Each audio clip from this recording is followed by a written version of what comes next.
Bonjour à toutes et à tous et merci beaucoup d'être là avec nous pour la prochaine demi-heure. Donc, je suis Julien Leblanc, je m'occupe des opérations pour iSpot en Europe du Sud. Et aujourd'hui, plus que de parler d'iSpot, j'ai le plaisir d'être avec Hugo Bourquin de la société Carrier, Commercial Refrigeration. Carrier nous fait l'honneur d'être un client iSpot et de travailler avec notre technologie. Plus que la technologie, ce qu'on va aborder aujourd'hui, ce sont les cas d'usage et le pourquoi Carrier s'est intéressé au Sales Enablement d'une part. Derrière, pourquoi est-ce que la décision a été prise de travailler avec iSpot.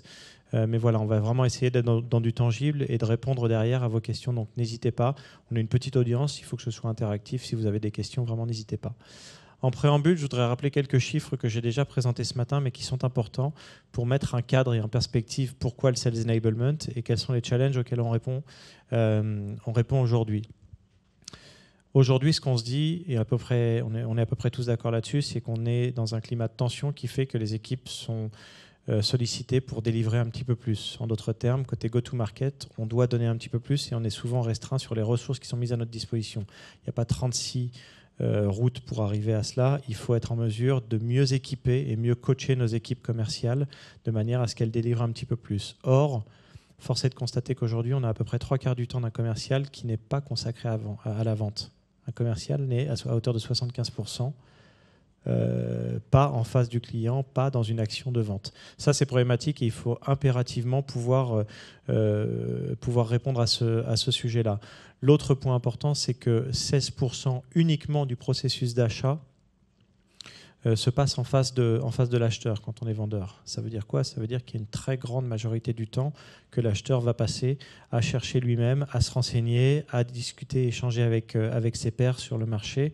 Mais voilà, les opportunités sont si rares pour un vendeur, un commercial, d'engager avec sa cible, d'engager avec un acheteur potentiel qu'il lui faut impérativement être extrêmement pertinent lorsqu'il a cette chance et lorsqu'il a la capacité de pouvoir apporter une valeur dans l'interaction avec son prospect ou avec son client.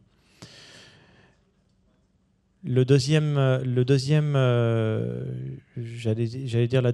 pan de chiffres que je vais repartager avec vous, et ce sont des chiffres qui ne sont pas nouveaux, mais c'est important de garder ça en tête.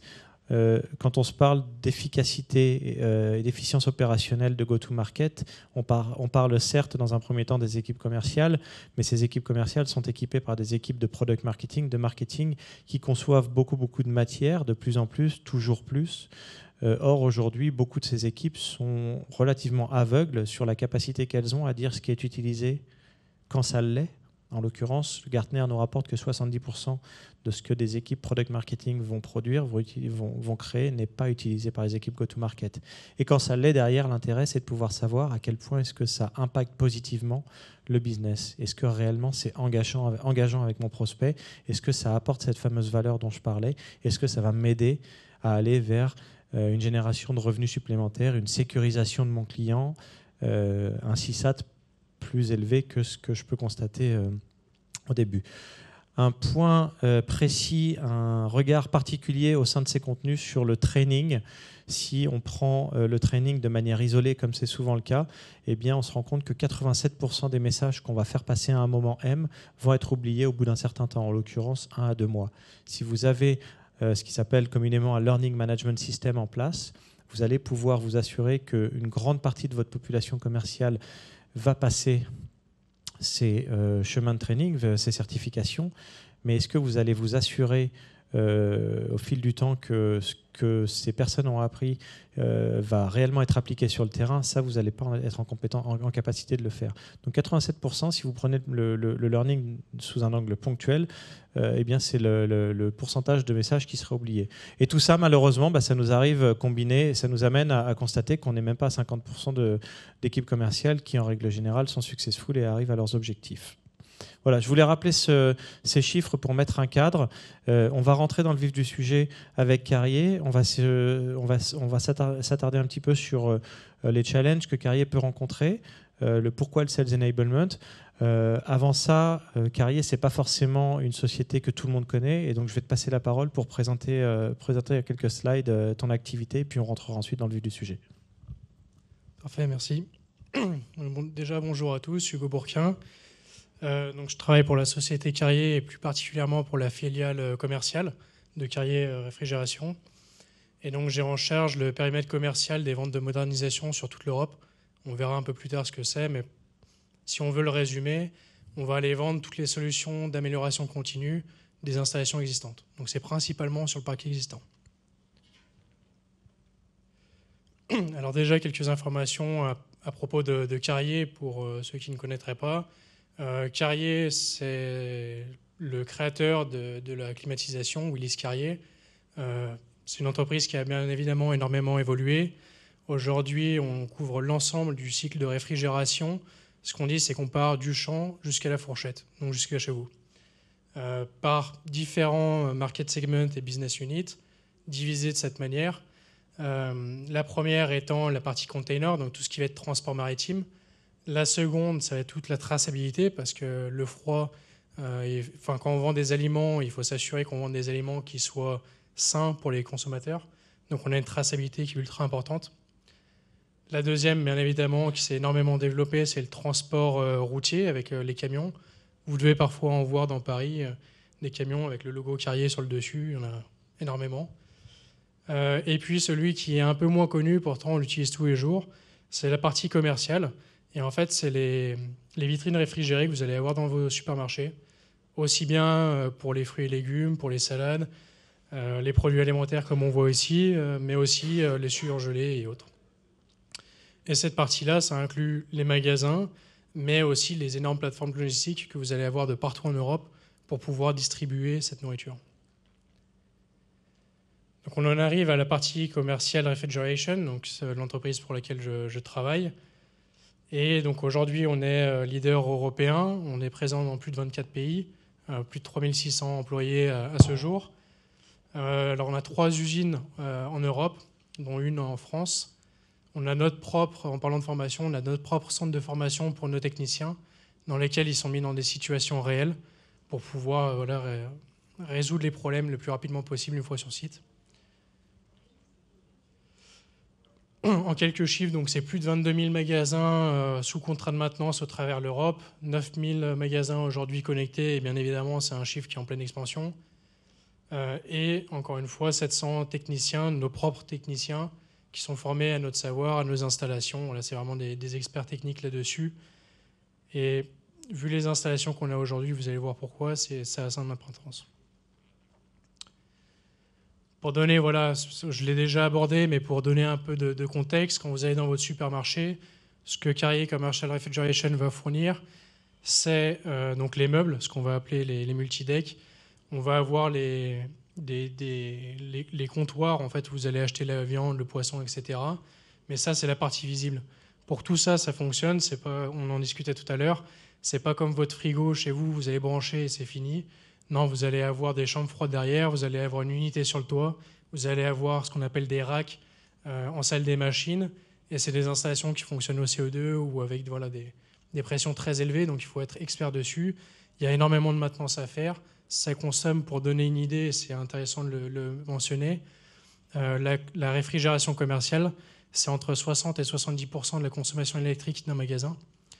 Donc, d'où l'importance de faire de la modernisation, d'où l'importance d'aller faire des ventes de mise à jour des installations pour réduire cette consommation, notamment aujourd'hui avec le prix de l'électricité qui a explosé. Et enfin, on a beaucoup j'ai envie de dire, de mauvaises pubs en ce moment, et sûrement à raison, sur la réfrigération, sur la climatisation, etc., avec des fluides qui sont ultra polluants. C'est vrai. Par contre, c'est une stratégie qu'on a mis en place déjà depuis de nombreuses années, de se focaliser sur la consommation énergétique, de se focaliser sur les gaz naturels avec le CO2. Aujourd'hui, plus de 80% de notre production est faite avec des fluides naturels. Donc on est très loin de certains chiffres qui sortent dans les médias, mais ça ne veut pas dire pour autant qu'ils sont faux. Ça veut juste dire que nous, on l'a anticipé.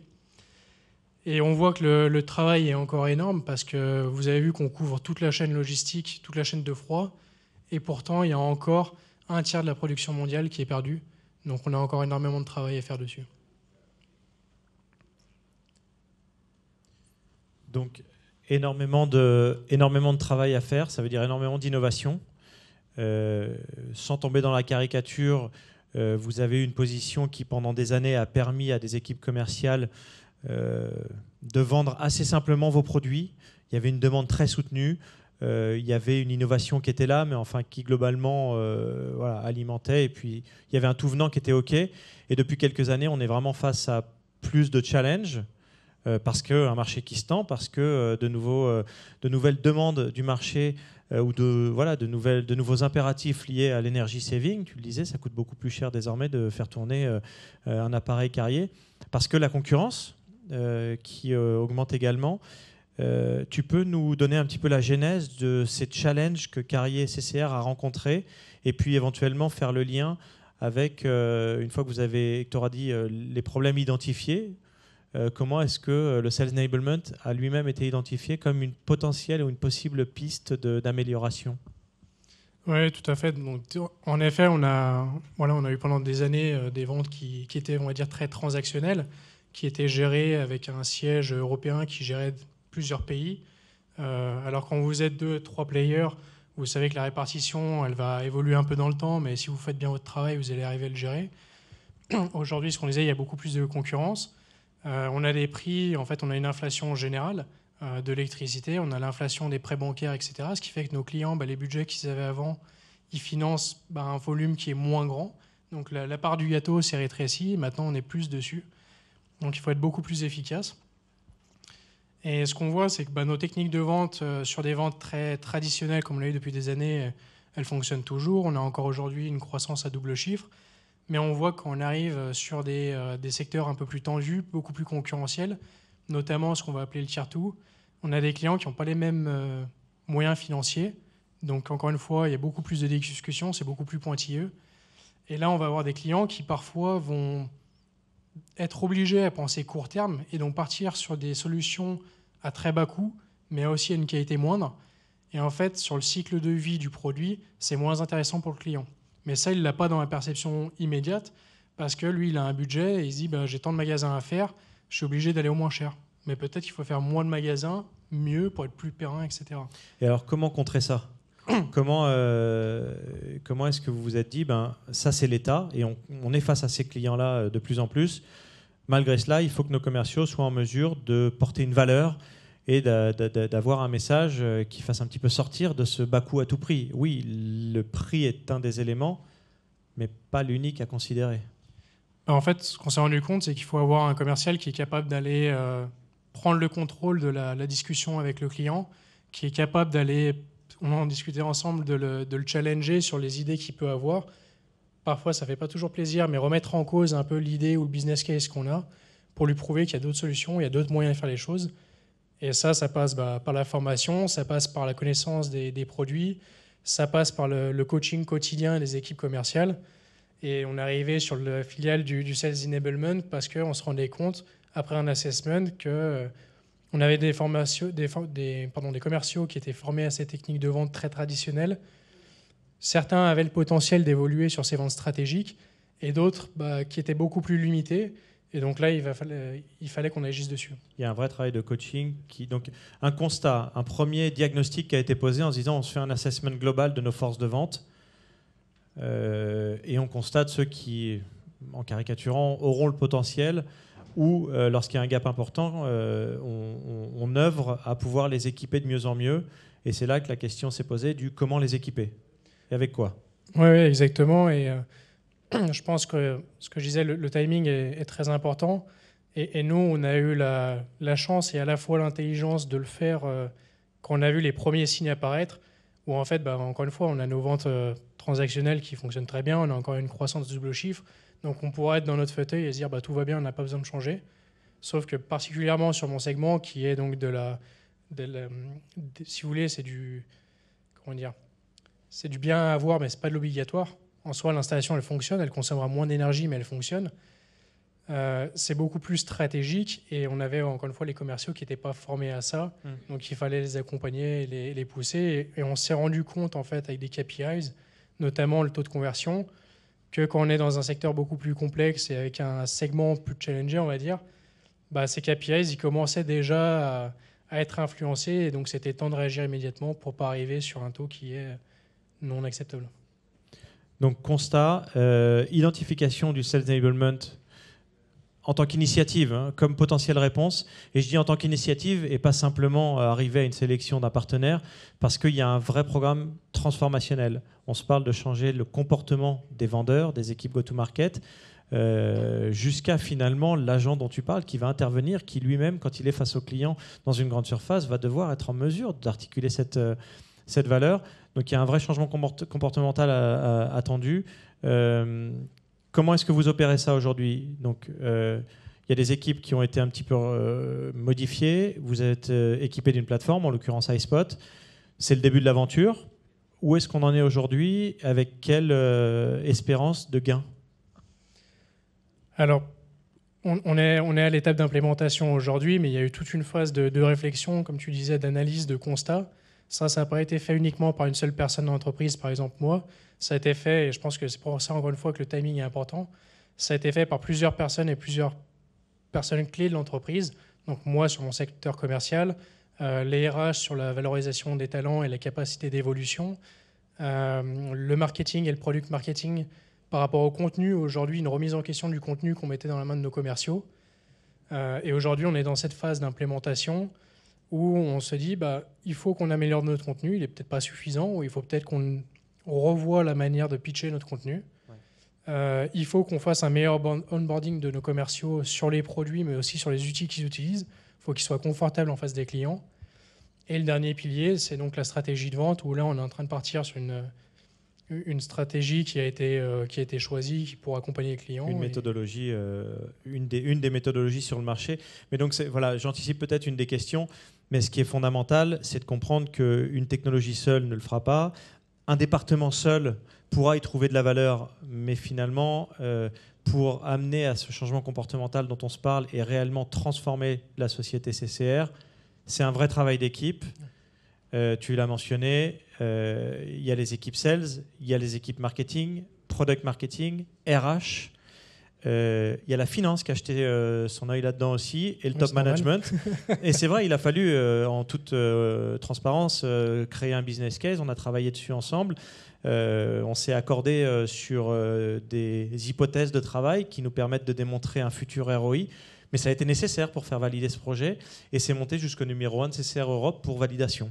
Oui, exactement. Il y a eu plusieurs rendez-vous de préparation. Je crois qu'on a commencé à discuter en octobre 2022 et on a signé récemment, c'était en juillet. Donc il y a eu toute une phase de préparation. Le plus long, ça a vraiment été de travailler ensemble sur le business case.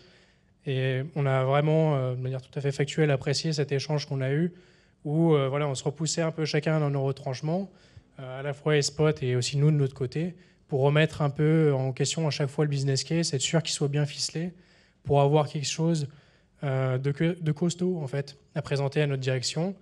Et je pense que le résultat est pour l'instant à la clé, parce que ça a été une décision plus ou moins facile pour la direction, et assez évidente, on va dire. Ouais. Et en collaboration, je reviens dessus parce que c'est clé, avec la société de méthodologie de vente que vous avez choisie et qui est pleinement intégrée via la marketplace à iSpot aussi. C'est important de le dire parce que ce sera un des piliers fondamentaux de réussite à mon avis. Ouais. Je vois qu'il nous reste une dizaine de minutes. On voudrait surtout répondre aux questions s'il y en a. Donc n'hésitez pas. On est resté factuel, on vous a dit ce qu'on savait. Il y a peut-être des choses auxquelles on n'a pas répondu. Donc si vous avez des questions, vraiment, c'est le moment. Quel est le périmètre d'implémentation d'iSpot? Parce que je vois que vous êtes au niveau européen. Est-ce que c'est vraiment au niveau européen? Ça représente à peu près combien de commerciaux? Et du coup, si c'est au niveau européen, ça veut donc dire qu'il y a des profils qui sont différents en fonction des pays et du coup des problématiques en termes de sales enablement qui doivent être aussi diverses. Oui, exactement. Alors, en termes de périmètre, nous, on part par étapes. On va commencer avec une phase pilote sur 2 pays, notamment l'Allemagne et l'Espagne. C'est des choix stratégiques. Après, en termes de périmètre global, si on arrive à étendre, on arriverait sur un périmètre total de 150 commerciaux, à peu près 120-150 commerciaux. Derrière, il y aura les équipes produits et autres. Oui, alors là, on se parle des équipes commerciales et Europe et CCR. On a des échanges également ensuite cross-group et autres, mais vous avez raison, plus que le nombre qui peut se compter par quelques centaines au début. Ce qui est extrêmement important, c'est de se rappeler que dans une structure aussi complexe que Carrier, il y a différents métiers, il y a différents pays, et donc il y a des niveaux de maturité, des habitudes de travail qui sont absolument différentes d'une zone à l'autre, d'un pays à l'autre. Il y a des volontés managériales qui sont d'aller plus ou moins vite aussi, et donc tout ça on le prend en compte dans le mode projet. Et c'est la raison pour laquelle Hugo disait au niveau européen, on commence par 2 produits qui sont stratégiques pour CCR. Ensuite, on va déployer petit à petit. Et parallèlement à ça, on mène les discussions. C'est, pour faire écho à ce que disait Hugo, je pense une des clés d'iSpot, c'est certes dans notre métier premier d'être une plateforme technologique pour supporter l'effort, mais on a vraiment une approche consultative et de partenariat business. C'est pour ça que tout le travail de business case que j'évoquais, le fait de bien comprendre en profondeur avec les différents piliers que sont le marketing, la finance, les opérations, les RH, sont des gens qu'il faut absolument rencontrer dans le cycle de vente. Parce que si on n'a pas leur adhésion et si on ne les rencontre pas même par pays ensuite ou par branche métier, on ne peut pas avoir une approche Big Bang, ça ne marche pas. Et du reste, sans vouloir les prendre à témoin, mais tout en les citant, puisqu'ils étaient à la place d'Hugo l'année dernière, on a Siemens qui est dans la salle également, qui a exactement le même type d'enjeu. Une énorme société, différents degrés de maturité, et pour autant maintenant des milliers d'utilisateurs, mais qui font sans doute des choses un petit peu différentes au quotidien dans la plateforme. Est-ce qu'il y a d'autres questions ? Non, c'était si clair. Quels sont les principaux KPI sur lesquels vous attendez des améliorations Alors les 2 principaux sur lesquels on va challenger nos commerciaux, le premier c'est le taux de conversion, ce que je disais, où en fait sur ces ventes stratégiques, on a vu que le taux de conversion dans les moments clés et de challenge avait tendance à réduire. Donc là, on attend un certain chiffre. Et c'est aussi, bien sûr, l'adoption de l'outil, mais avant tout, la création des pipelines. En fait, quand on va faire un nouveau produit, qu'on va le lancer, parfois pendant 1 an, on n'avait pas décollé nos pipelines parce qu'on se rendait compte que le produit n'était pas forcément compris. On n'avait peut-être pas forcément tous les éléments clés à dispo des commerciaux.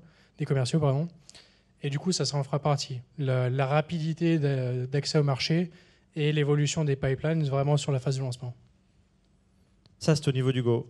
Quand on va voir jusqu'en haut, il y a une chose qui fera que la personne qui a signé le sujet sera satisfaite ou non, c'est le fait de pouvoir démontrer qu'avant iSpot, il y avait effectivement des win rates à telle hauteur et pour cette année et l'année prochaine, des targets de vente qui sont à un niveau et de pouvoir démontrer qu'on a pu accélérer le fait d'atteindre ces targets. Entre autres grâce à iSpot. Du reste, quand on fait des interrogations anonymisées de l'ensemble de notre base client, ce qui ressort, c'est qu'à hauteur de 19%, si vous prenez l'avant et l'après utilisation d'iSpot, vous avez en moyenne 19% des forces commerciales qui atteignent de meilleurs résultats lors de l'année d'implémentation d'iSpot. Et à l'échelle d'un carrier, de grands groupes ou plus petites structures, 19% de meilleurs résultats, même si c'est 2-3% d'amélioration du chiffre. Si vous appliquez ça à tous vos commerciaux, c'est peut-être là que réside la croissance pour l'année. Moi, j'ai une question par rapport au CRM. Est-ce que vous avez prévu d'intégrer iSpot à votre CRM ? Et si oui, pourquoi ? Très bonne question.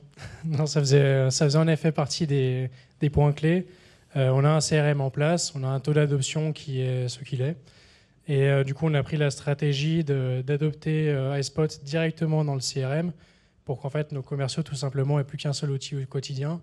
Et l'idée, le rêve, mais qui sera peut-être réalité bientôt, ça serait que le commercial arrive devant son client ou son ordi, il travaille que sur ce CRM avec l'outil iSpot. Et du coup, si c'est son outil quotidien, on aura beaucoup plus d'informations dessus qu'on pourra utiliser. Alors juste pour compléter ça, dès qu'on se parle d'habitude ou de changement des comportements des commerciaux, je ne prends pas grand risque en disant que l'attente d'un CRO ou de managers commerciaux, c'est quand même de voir des équipes qui sont le plus souvent dans le CRM, qui complètent leurs opportunités, leurs comptes, leurs contacts le mieux possible. C'est pas évident. Je vois votre regard, c'est pas évident, mais on y travaille. Et la première des actions qu'on peut prendre, c'est de se demander comment est-ce qu'on peut enrichir l'interface de manière à ce que des commerciaux y trouvent un petit peu plus que la contrainte d'aller forecaster chaque semaine, chaque jour, chaque mois des deals. des opportunités. Effectivement, l'intégration prend tout son sens. Et à hauteur de 75-80%, les projets sont entièrement intégrés. Les projets iSpot requièrent une intégration totale au sein d'un CRM qui, du reste, pour aller un peu plus dans le détail, à hauteur de 90%, nous demande une intégration avec Salesforce, puisque c'est le CRM de référence sur beaucoup des clients avec qui on travaille.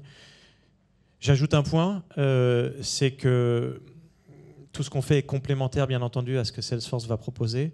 Et ça, je pense que Salesforce ne s'y trompe pas. C'est la raison pour laquelle ils sont actionnaires, entre autres, un des actionnaires principaux d'iSpot. Et bien entendu, du reste, un client et un partenaire également, ce qui fait que parmi les acteurs technologiques du Sales Enablement, on est assurément les mieux positionnés pour être intégrés à cette plateforme. Une deuxième question par rapport à la question de monsieur sur les KPI. Il n'y a pas du tout de KPI qui sont liés aux outils proposés par le marketing ou le product marketing.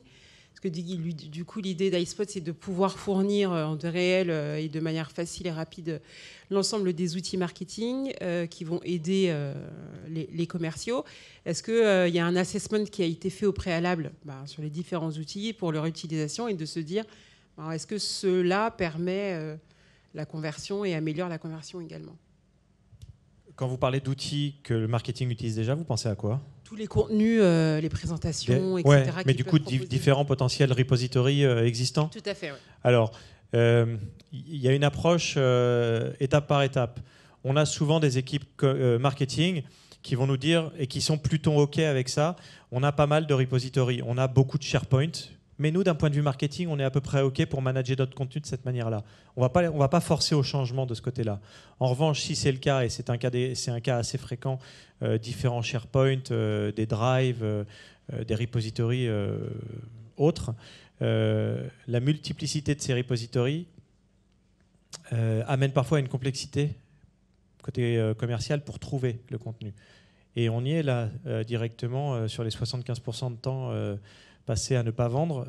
Il y a une bonne partie, en l'occurrence 3 à 4 heures selon Gartner, par semaine, passée à chercher du contenu et à le personnaliser. Le simple fait de rationaliser l'ensemble et de brancher tous ces storage, tous ces contenus, toutes ces bases de contenu, SharePoint, Box, Dropbox, Drive, et de les mettre uniquement dans un tuyau central d'accès au contenu qui est iSpot, en soi, c'est déjà un game changer. Derrière, ce que ça va faire, donc pour répondre à votre question, est-ce qu'on challenge le marketing? Pas forcément, on essaye de comprendre leurs problèmes. Le problème premier du marketing aujourd'hui, c'est que tous ces contenus, où qu'ils soient, et même s'ils sont managés de manière acceptable dans ces repositories, le marketing à 99% n'est pas en mesure de dire ce qui est utilisé et ce qui ne l'est pas. Et quand ça l'est, est-ce que ça sert mon business ou pas? Et ça, on a des rapports et des scorecards sous l'angle contenu qui permettent au marketing de dire cette campagne, ce contenu, cette typologie de contenu que j'ai créé, je suis en mesure de dire que c'est utilisé dans 80% de mes campagnes de vente à hauteur de 80% de mon business qui est closé. Donc ça vaut le coup d'investir sur ce format, ça vaut le coup d'investir sur ce sujet. À l'inverse, j'ai ce top 10% ou plutôt bottom 10% de contenu qui depuis 6 mois n'a été touché par personne. Est-ce que je l'archive ? Est-ce que ça fait plus de pollution et ça contribue au fait que mes commerciaux aient une complexité à trouver le contenu et à moins... Enfin, voilà, c'est vertueux en fait. Et ça permet bien entendu du coup de bien réaligner les deux équipes et de sortir un petit peu de cette éternelle guéguerre du commercial qui prétend qu'il n'a jamais ce qu'il lui faut pour vendre et qui galère pour le trouver, et puis du marketing qui lui a toujours l'impression de courir et de produire toujours plus à la demande du sales. Je caricature beaucoup là. Hein, C'est une anecdote justement qu'on a eue sur le début de la mise en place où on allait chercher le contenu et on se rendait compte en fait que en étant assez humble et en se remettant en question que le contenu qu'on avait dans des dossiers SharePoint et autres, pour celui qui crée le contenu, pour le product manager, il est vraiment très facile à les trouver et du coup il ne comprend pas quand le commercial ne le trouve pas. Mais en fait quand on allait le chercher pour le mettre dans iSpot, en fait, c'était pas toujours facile d'aller trouver l'information aussi rapide que ça, quoi. Et un dernier point qui peut être intéressant, c'est la garantie que vous aurez que tous les contenus qui sortent de l'entreprise sont on-brand. Ce n'est pas des contenus obsolètes, ce n'est pas des présentations qui ont 2 ou 3 ans et qui reprennent des éléments qui sont absolument outdated. anecdotique mais relativement important et un cas d'usage basique mais qui peut être assez complexe à adresser dans des structures d'une taille importante. Je ne sais pas où on en est du timing, mais j'ai l'impression qu'on est à peu près OK. En juger par... OK, super. Eh ben, merci beaucoup. Merci.